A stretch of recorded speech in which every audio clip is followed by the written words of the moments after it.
ஒரு குழந்தையோட அறிவை எப்படி தூண்டி வளர்க்கணும்ன்றத தமிழர்கள் சொல்லிட்டு போனாங்க.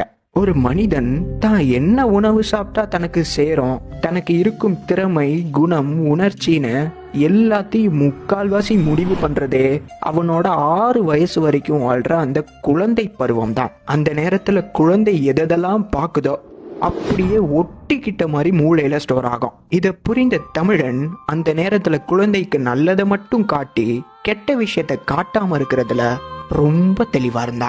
முக்கியமா மனித மூளை முழுத வளர்ச்சி அடையாத அந்த குழந்தை நேரத்துல எழுத்து மூலியமா கல்வியை வற்புறுத்தி திணிச்சு கொப்பளிக்கும் போது அந்த குழந்தையின் மனதும் அறிவும் மக்குதுன்றதை எண்ணி இயற்கையின் அடிவாரத்துல மற்ற குழந்தையோடு சுதந்திரமா ஓடியும் ஆடியும் விளையாடும் போது அந்த சிந்திக்கும் அறிவுக்கு எல்லையே கிடையாதுன்றத உணர்ந்து ஓடி விளையாடு பாப்பான்னு குறிப்பிட்டான். இதுக்கு ஒரு படி மேல அந்த குழந்தை இரவு சாப்பாடை முடிச்சிட்டு வீட்டுக்கு வெளிப்புறத்துல அமர்ந்து அந்த குழந்தை பிறந்ததுல இருந்து பார்த்து பார்த்து கேட்டு கேட்டு வளர்ந்த தன் தாய் தந்தையோட சொந்த குரல்ல ஒரு கற்பனை நிறைந்த கருத்து கதையை சொல்லும் போது அந்த குழந்தை பிரம்மாண்டத்தின் உச்சியில கேட்கும். அதை தாண்டி அறிவை தூண்டக்கூடிய ஒரு காட்சி மனித வாழ்க்கையிலே கிடையாது. அக்குழந்தை தன் தனி திறமையை திறக்கும் சாவியும் அதுவே.